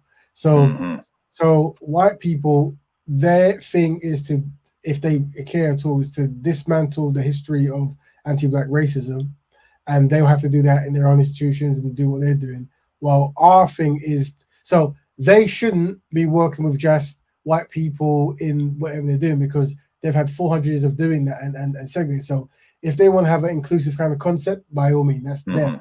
But black people have to have a self-development plan of self, because we were the victims of those challenges. And that goes for Arabs as well. And any people group that have benefited economically and systematically from the labor of black people for hundreds of years. And we have to let black people know that the biggest dangers we do is by comparing. And I see that a lot, where they go, well, if we did that, would that not be wrong? And you just go, no. And that's where we go, no, brothers. We were the history of being victimized, and they were the history of being victim. They're the victimizers, we're the victims. We don't have to go there, but sometimes when you start talking about victims and that, they start going, I wasn't there. So we can just talk about today, like, well, today, collectively, would you say who is collectively have more power, this group or that group? If they ever say a black group, they're practicing deception, as we know. But even if they do, you can can you give me a black industry that's run? Can you give me anything, that's happened that black people control? And then so this is what Black Betterment fixes. And then also you've got to remember as well, side analogies about non-black people, meaning, rather than saying black people working together, say, well, if I was a black person and my friend, my Romy, I think they call him friend, said that they want to practice Romy betterment, I would never sabotage it. I would never want to come along and push myself in there. I would wish them well and move aside. Why is it that we can do that for other groups who are mistreated, but no group can do it for our group? And that's because we explain many non-black groups have got used to the concept of having black people subservient, as in it's ingrained in their culture that black people are to serve you, right? And But Raven, they can't come. Go ahead. But here's the thing, though. You see the victim analogy that can be used in political science, because if you're, for example, we class ourselves as a victim, right? Victim of economics, historically, victim of psychological damage. You can do a whole chart, right, of warring off non-African people, in a sense that this is why we're doing that, because we are victims of that, and we are going to medicate ourselves with self-determination. So if you could come up with something like that to help the youth, because you do hear that a lot. Oh, you're acting like a victim, and because some of us don't understand the political science, you can actually use that to benefit your agenda if you understand the concept of why we're victims and how we use self-determination. That makes any sense. Exactly. Okay. And I think one thing you want to do as well, like whenever you get brothers or sisters who say, don't talk about being low, don't talk about being affected negatively, it's bad for your whatever. Go, do you play sports? And then you get right into this kind of competition. Go, do you play sports? They go, well, I play sports and these men play sports. And when you play sports, it isn't like a fairy tale. You have to know the score. You have to know where you are in the charts. And if you are in the league, if you're at the bottom, you have to understand how to win to get to the top. So, that's right. That's right. Well said. Well said. Well said. This is because what they'll try to do is because, and this is, I'm not trying to, let me say it in a nice way. There are certain people, when they step into sports, maybe the way they want to do it is everyone plays sports and then you allow the other team to score, then you allow that team to score. No, sir. What you say is you're competing. Sports is about competing. And if you lose 1 year, you want to go back the next year to win, right? That's right. And that's right. That's right. That's right. That is very true. Yeah, we're not competing, right? We're not competing. So use sports as well. Can you imagine a World Cup where one team just lay down and let the other guys score for them? It's not going to happen, right? So we are competing. But we have to acknowledge that we are at the bottom of the league, and two of our players are hanging outside of the actual pitch. Yeah. So we need to reform that, because we have the individual skill set. We just don't have the teamwork ethic or even the drive or the support from the fans. So get everyone on call together. So if we can use these things, I'm just going to read some. I see brother Stanley's a very interesting brother. And it's very, because one of the things, and it's the drive-by criticism. This is one thing. This is a tool you can use as well when brothers talk to you.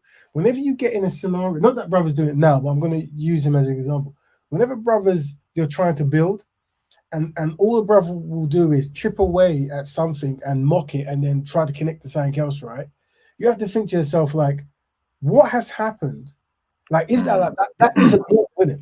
And we should use that as a demonstration of black people being collectively inadequate. Because can you imagine being in an Asian or Arab or Jewish community, right, where they're acknowledging their shortcomings to actually progress and work as a team, and they're being mocked every single stage of the way.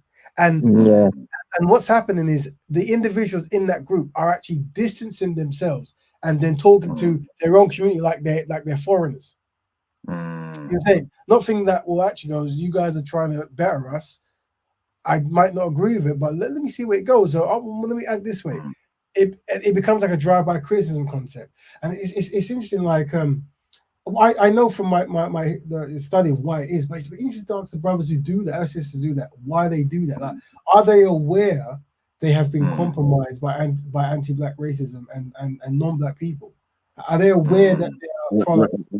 Raven, what it ends up becoming, it ends up becoming counterproductive, counter-revolutionary, counter.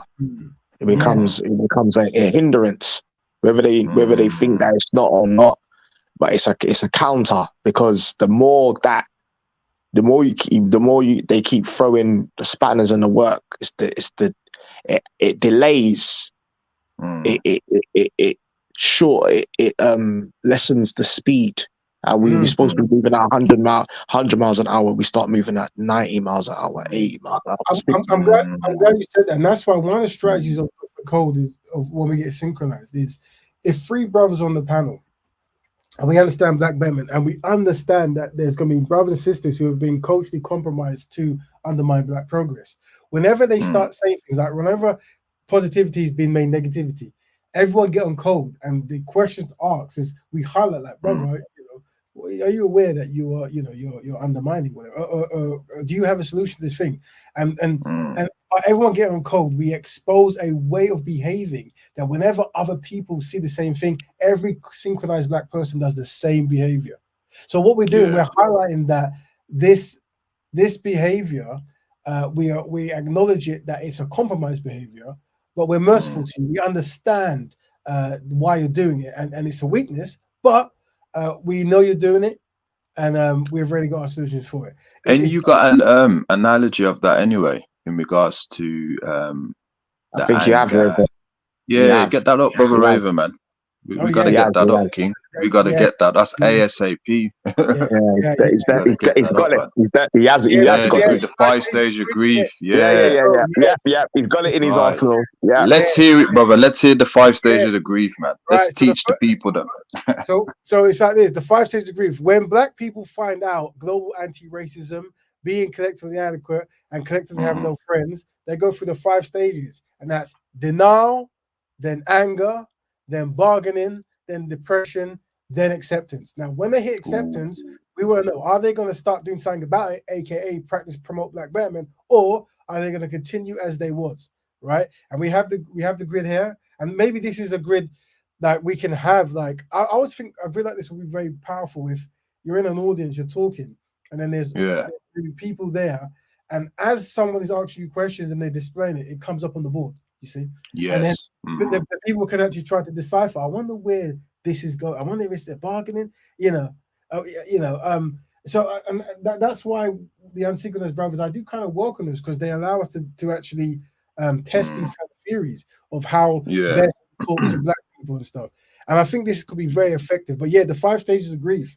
This is what it is. Like Brother Stanley, by all means, before we end the show stuff, you're welcome to jump in to give us your stuff. What's interesting, and this is what we have to know, when you have laughter, Brother Stanley, let us know what's funny about Black people trying to find solutions for Black challenges. Like, what is it that you find, like is there anything you would like to contribute? Now, I know you brothers say, why would you bother on someone who isn't productive, quote unquote?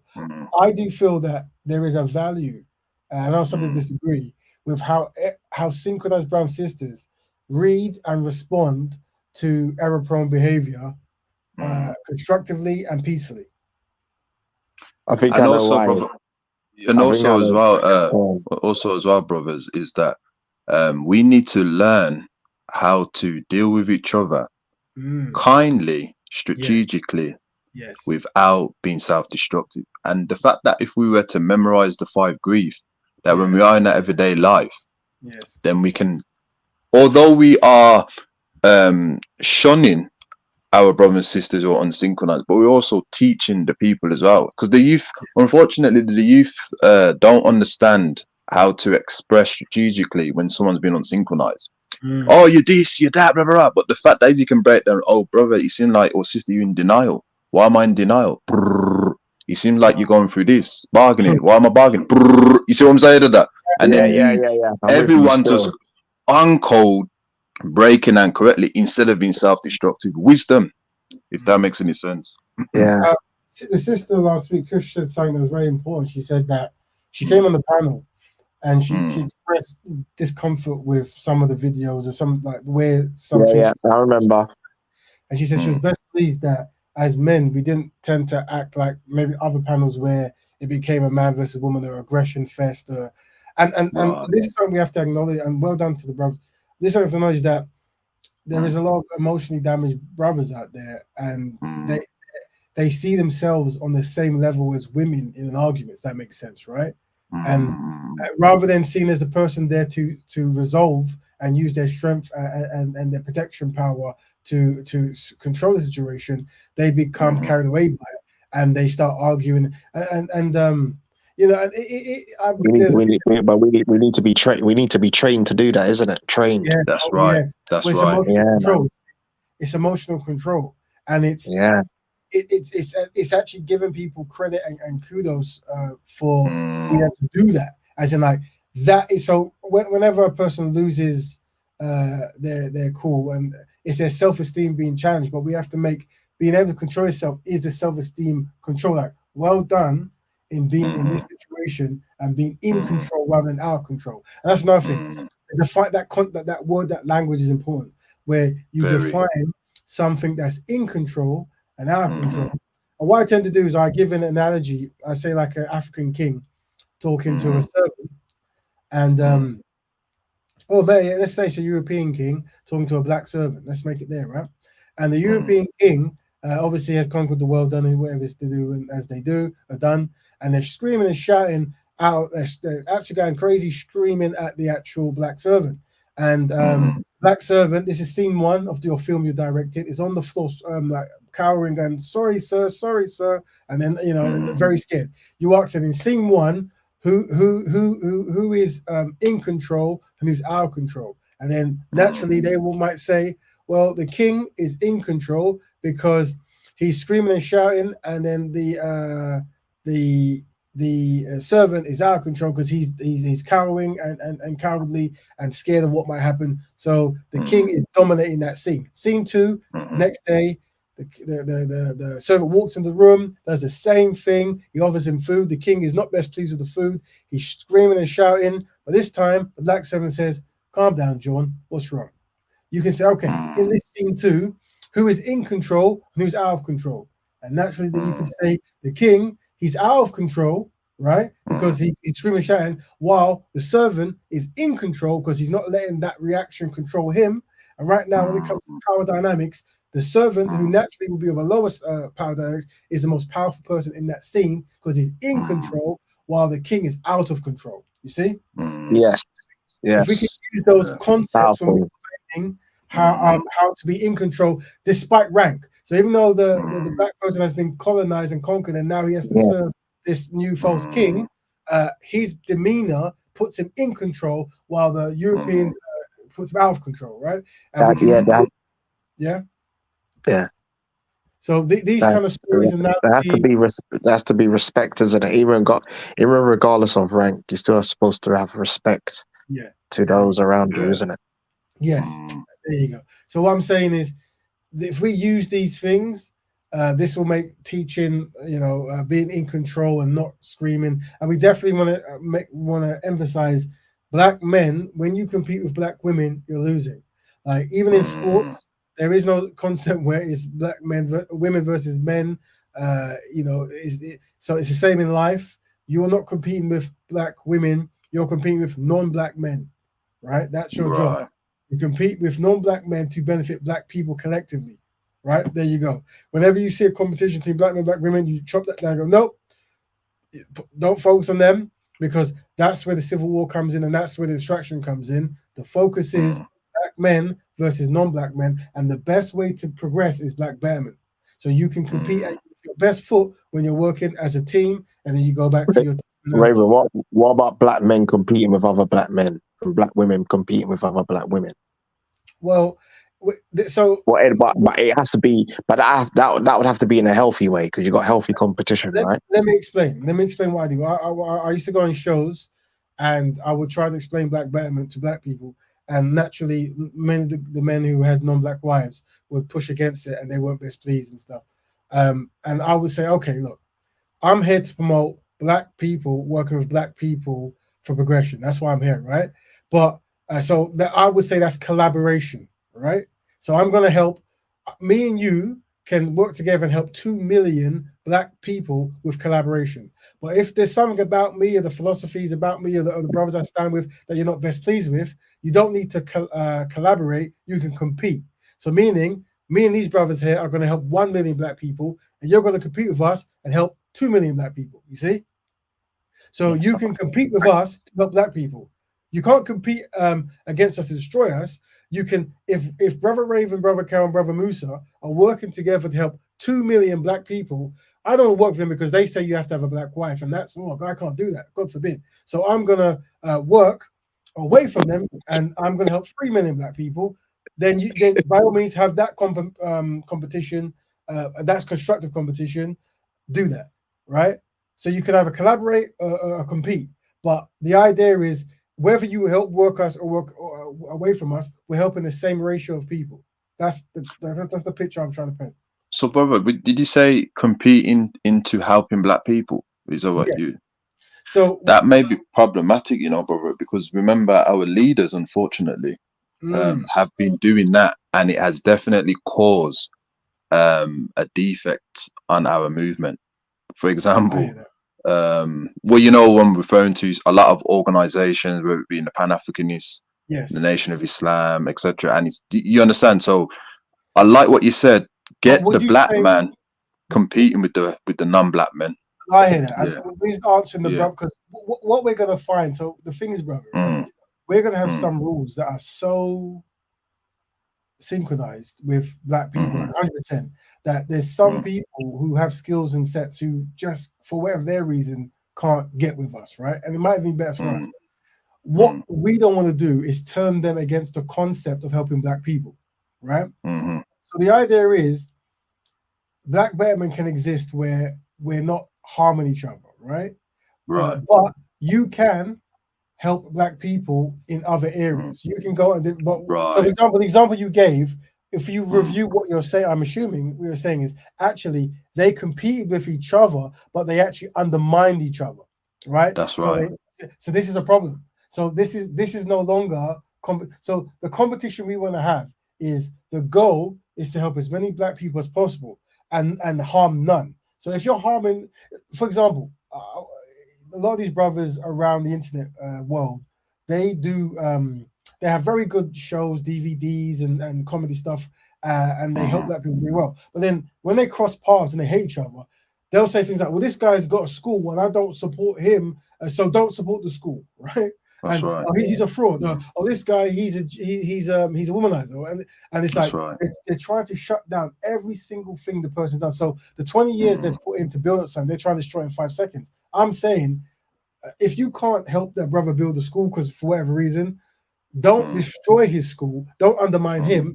Just go elsewhere and build a library or build a thing with other people who you're more compatible with. So the black betterment, there should be no tearing down or beating. There should be reforming.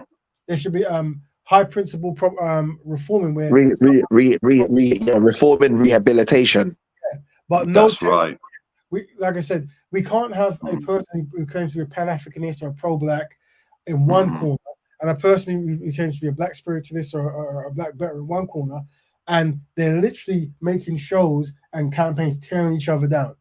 Yeah, that's one thing you're going to find as well is, and this is unfortunate, this comes down to the black doll test for adults. you'll find the venom black people have for other black people is much more ferocious than they do for the people who have spent their time being anti-black or undermining their efforts. They have more venom. They'll put more of a brave, constructive, eloquent face when tackling anti-black racists, but when it comes to like a black brother who they disagree with, for example, the last thing you see from some of the comments you'll see when we're trying to think that you wouldn't see that if that brother was in other European or Asian circles, right? Where you mock every single concept, right? So we have been taught to, and this is even the greatest scholars, it's in the back of our mind, to destroy black people, destroy. So you have to have a code, and this is why Brother Kel is very important for highlighting that, where you just don't do that. But we recognize that some people are not compatible. Some well, bro. Can't. As one, and another thing I do agree with you, brother, is to train black people to, if you're not good in that field, we can do different roles. Because one of the colonizers, what they did, brother, is that they reduced us to kind of focus on one industry, whereas they had all different types of small businesses, which allocated to a big thing. So the fact that, if you're good at economics, that's your field. If you're good at law, that's your field, and we're doing different roles, and it becomes one entity under different umbrellas of things, then that's definitely black betterment, man.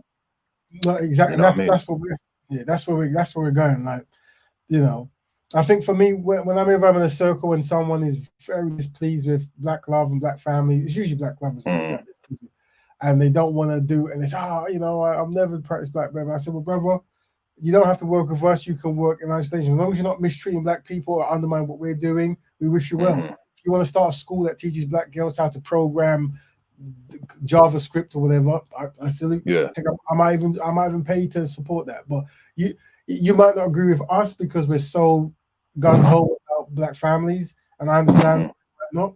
You take or give, but you can still be constructive outside from us, and that's why when we started, it's analyzing the past of what's happened and trying to make sure we don't repeat. So, for example, it's important that we have a foundation that's black man, black woman, black child, and we can't go past that. I'm sorry, we can't go past that. But we understand that because of the history, many people have been pushed away who don't practice that, and you have a small group of dedicated elite black constructive people who work in isolation on their own, while the masses are not welcome to join.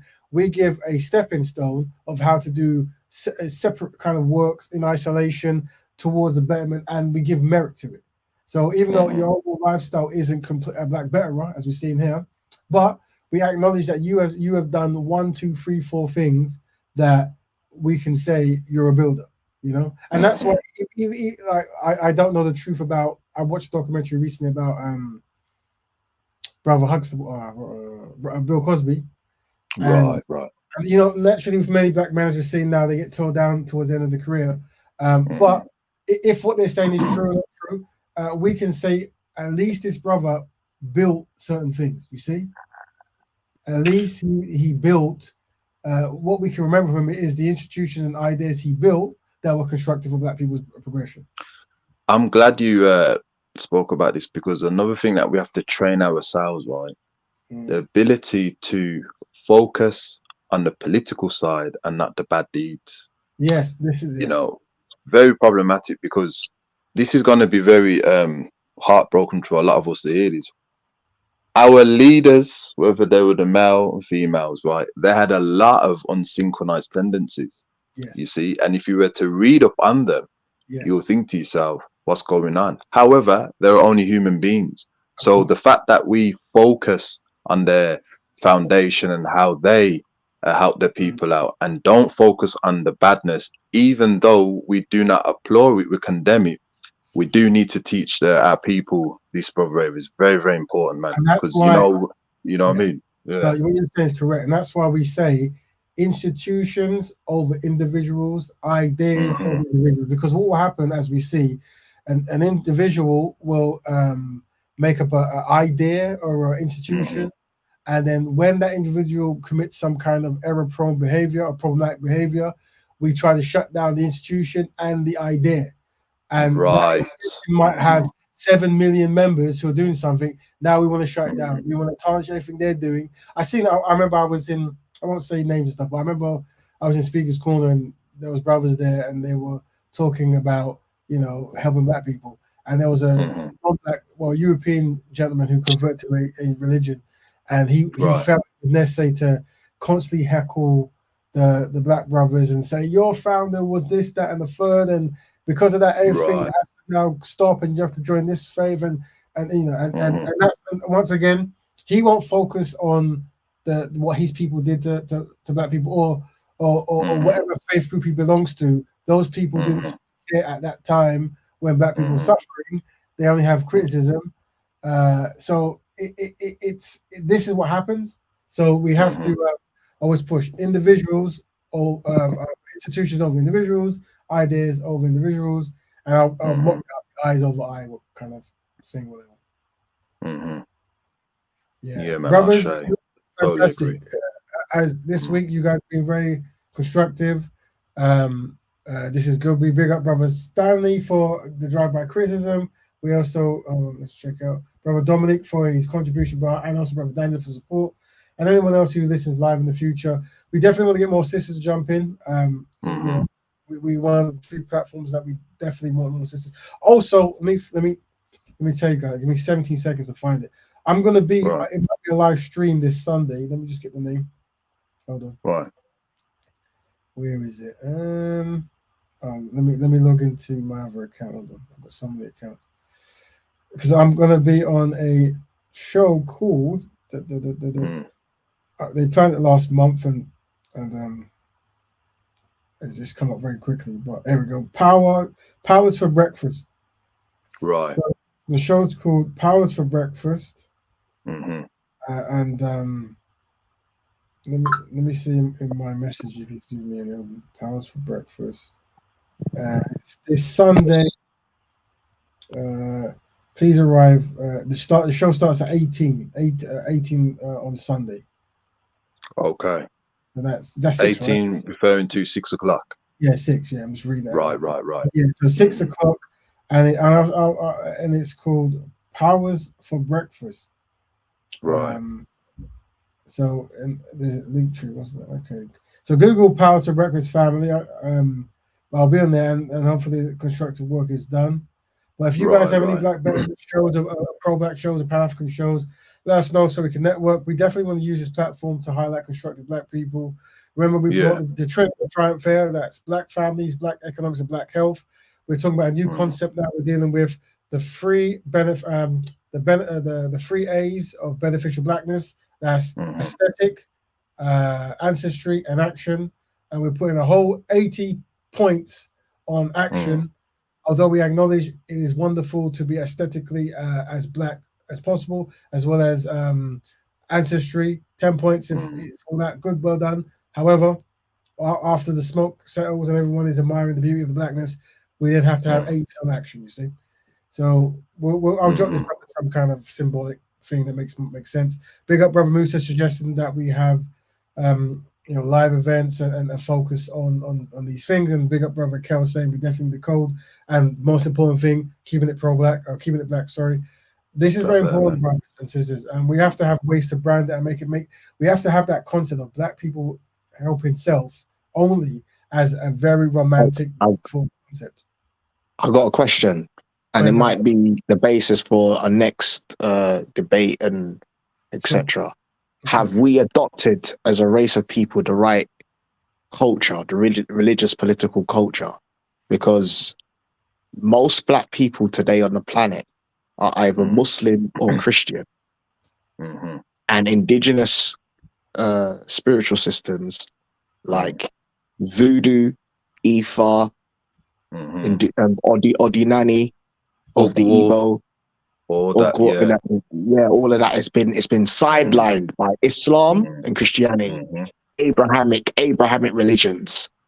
Has this also been an impact in altering? Remember, 1,000 years ago we wasn't like this, but the last 1,000 to 500 years they've altered the Black mentality into not thinking like our ancient.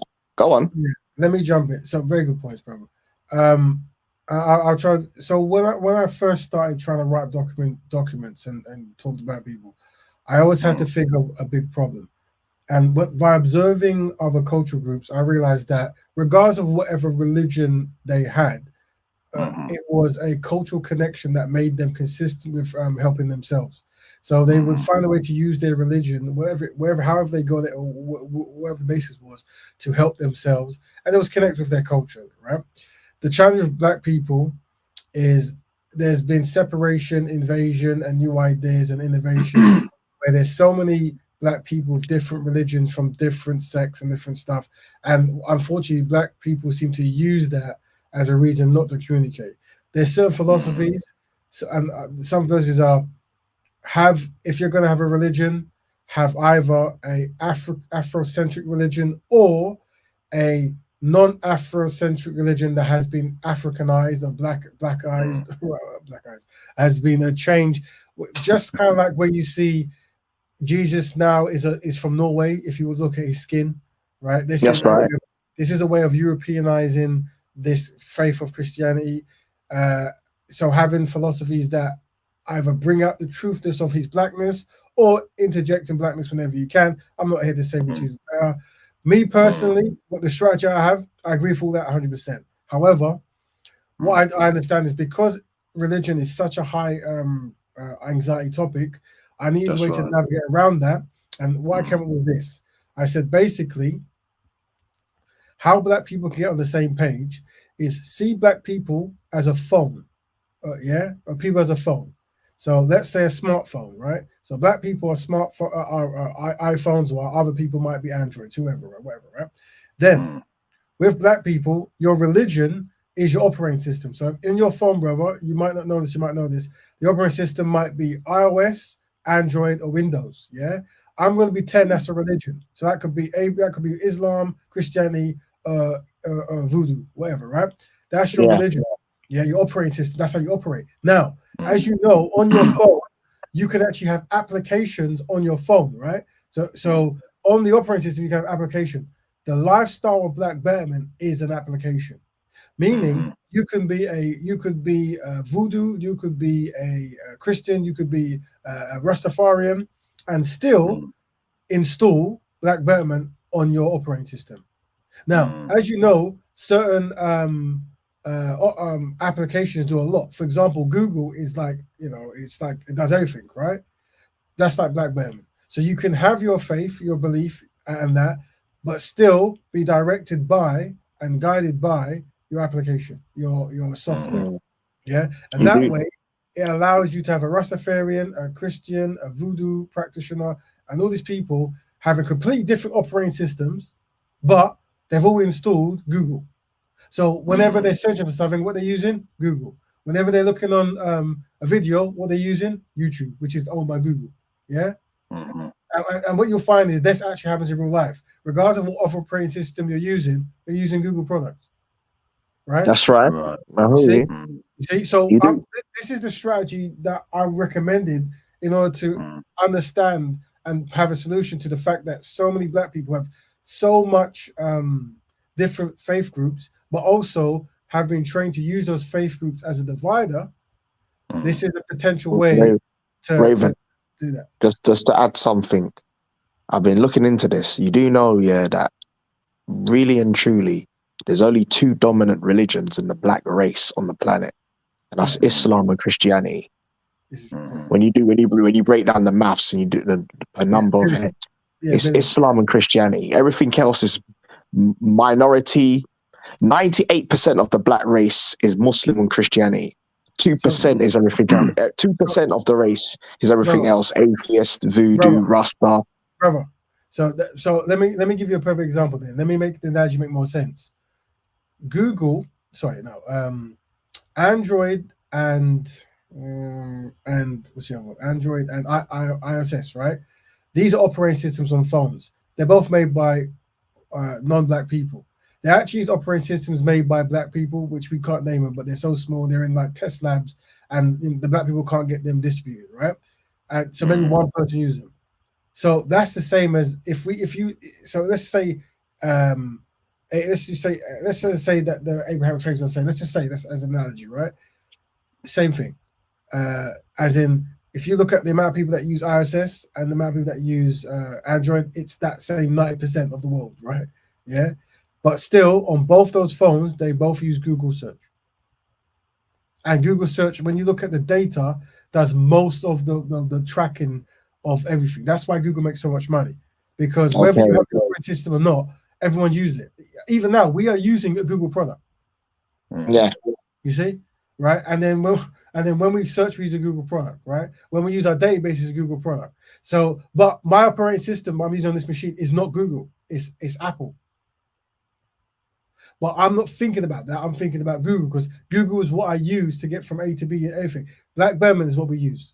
Your spiritual belief is your spiritual belief, and that's for you to have, and it shows certain things that you do. This is fantastic. However, unfortunately, some people's spiritual belief doesn't let them, or so they believe, fix their own people's challenges.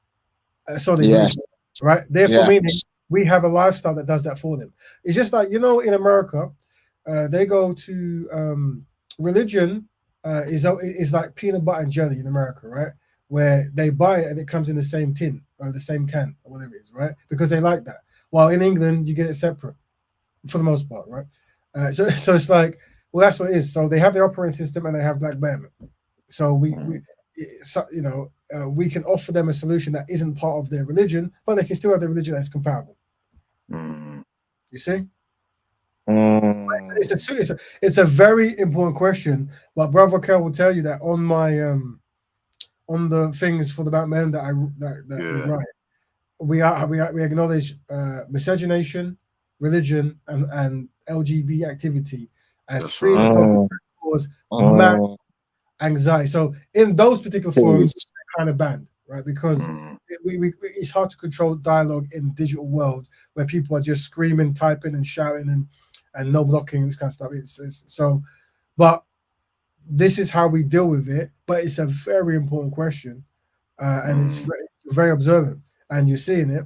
That's how. But you, brother, might have a different way of expressing. But this is how I've navigated it. And one of the beauties before we end is, I've been in the rooms with a black Shia brother, a black Sunni brother, a black Protestant brother, a black Catholic brother, a Hindu, a black Hindu brother, a black Rasta brother, a black agnostic, a black liberation, a black vegan. The Israelites. It's like every single and all they're talking about is how to help black people. That's what they're talking about. You see, and so it can be done because they've all installed Black Betterment on their operating system. So what you're probably describing is someone who has yet to install Black Betterment on their operating system, and that's why they're synchronized, because they're using the interpretation of their operating system, Windows, to undermine Black progress. Unfortunately, many of these faith groups use their faith. For example, if a black man is taking, say, Islam, he might take it from a non-black person, or maybe from an unsynchronized black person who then in turn took it from a non-black person. So they feed the non-black culture in, and they mix it with their with Islam. You see, and that's like I said. I went by saying this very quickly. There was an Arab brother in Speaker's Corner. I remember a black brother said, "Okay, you can say what you want, but I'm just very proud that Adam was a black man." And the Arab brother, this guy had all Arab garments, and he goes, "Listen, my friend, we have no idea what color Adam was, but we know he wasn't black." This is a natural way of talking from non-black people, and they will use their religion. They'll find some kind of quote and bend it upside down to justify why black people have nothing and are raising heads and enslaved people, whatever, right? They'll justify it. And so we have to, we can't let them represent their faith group, because they're going to represent it in the most anti-black way. So in other words, they're using their culture above the religion. Of course. That's what a lot of them do. And this is, this is why when I asked them, can you give me a message from your like a path from your holy book that justifies that anti-black behavior? They can't do it. But family, you guys have been super fantastic. Very, very productive. Any last words before we go? Black Betterment, brother, man. And big up to brother Musa for the insight, and Yeah. of course, brother Raven, yourself, and the Sun people on the panel and listening, man. Black Betterment. Black Betterment all. Any last Yeah, words, bro? Black Betterment. There you go. No, yeah, just Black Betterment, man. Very informative. A lot. There you go. There's a lot. A lot has been said, and a lot yet to unpack. There you go. Thank you, brother. Till next All right. week, everyone. Black Betterment. Peace.